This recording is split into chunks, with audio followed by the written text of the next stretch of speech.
बिहार में मुख्तलिफ सड़क हादसात में 9 अफराद हलाक हुए हैं, जबकि मुतादिद अफराद जख्मी हुए हैं। समस्तीपुर में ट्रक और कार की टक्कर में 4 अफराद हलाक हुए हैं और एक की हालत नाजुक बताई जा रही है। नालंदा में 3 मजदूरों की मौत पिकअप पलटने से हुई। उधर नवादा की बात करें तो नवादा में 3 अफराद की मौत उस वक्त हो गई जब बस में बिजली का करंट आ गया। 12 अफराद जख्मी हैं, इनमें 4 की हालत नाजुक बताई जा रही है।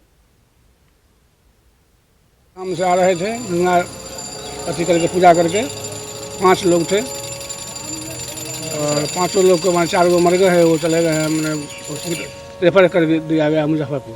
तो सारे लोग एक ही परिवार के हैं? हाँ, सब एक परिवार के, टोटल एक परिवार के। पंगड़ा थाना अंतर्गत चकबंदरी चेक पोस्ट पर की घटना घटने की बात है।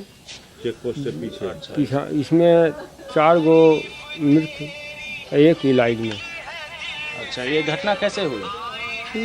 ट्रक और अथी में मारुति कार है, उसी में टक्कर से। उधर पटना में तेज रफ्तार कार ने फुटपाथ पर सो रहे 4 बच्चों को कुचल दिया। इस हादसे में 3 बच्चों की मौत मौके वारदात पर हो गई, जबकि एक बच्चे की हालत नाजुक है। सभी बच्चों की उम्रें 8 से 10 साल के बीच बताई जा रही हैं।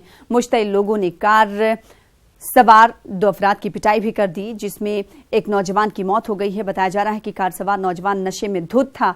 इस वाकये के बाद इलाके में कशीदगी है।